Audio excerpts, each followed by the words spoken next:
So, Adrian, great advice on being, put in the spotlight, having to speak extemporaneously and all those things that cause us all kinds of anxiety in our personal and particularly our professional lives.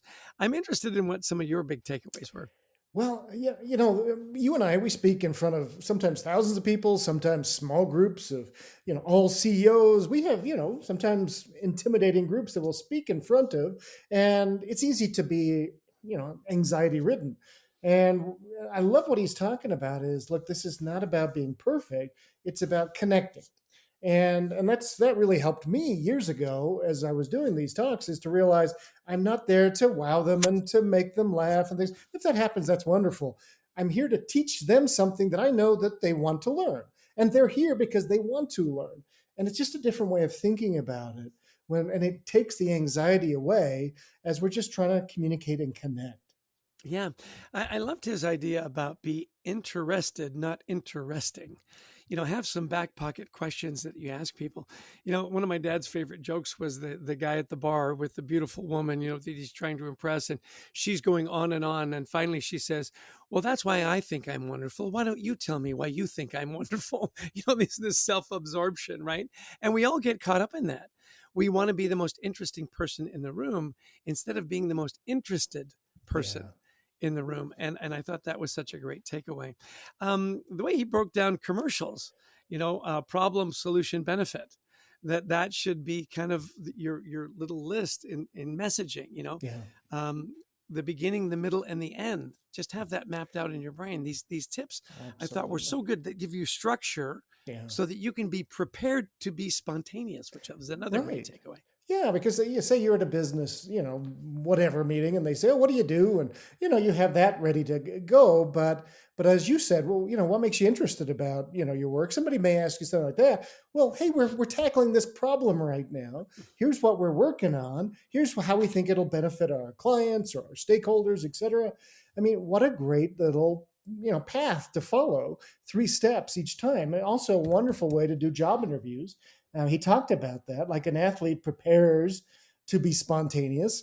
A running back has thought 1,000 times about deking and going that way, and whatever they do. Well, we've got to do the same. Prepare to be spontaneous.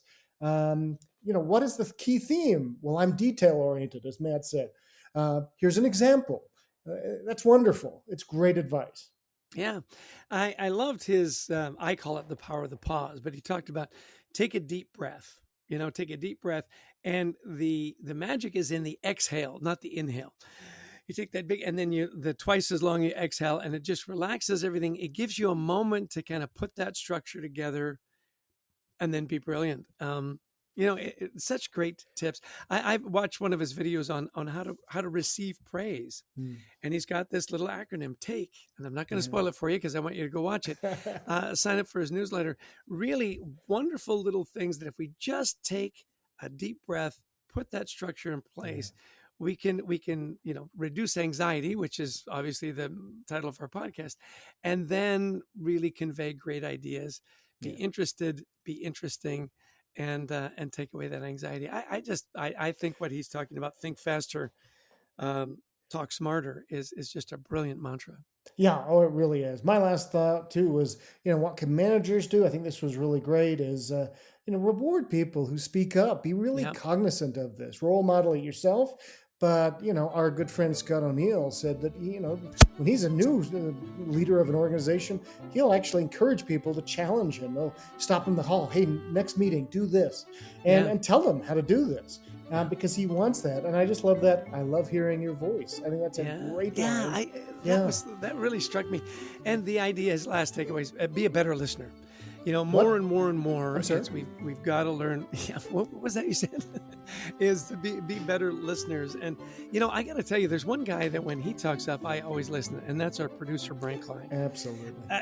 Just words of wisdom. He takes our mess of a podcast that we record and he makes it sound really professional and really beautiful. And to Christy Lawrence, who helps us find amazing guests. And thank you to all of you who have listened in. If you like the podcast, please share it. We'd love to have you come visit our website as well, thecultureworks.com, for some free resources to help you and your team and your culture thrive. Well, we also love speaking to audiences around the world, virtually or in person, on the topics of culture, leadership, teamwork, resilience, wellness. Give us a call. We'd love to talk to you about your event. I'm about to jump on a plane to Madrid. Chester, I think you're going to Topeka? Or I don't think it's a Bend, Oregon. Yeah, it's not as big as Topeka. Bend aspires to be Topeka. That's right, we do. Hey, we love going to Bend and Topeka, wherever you want us to come. We'd love to talk to you about your event. So give us a call. And until next time, we wish you the best of mental health.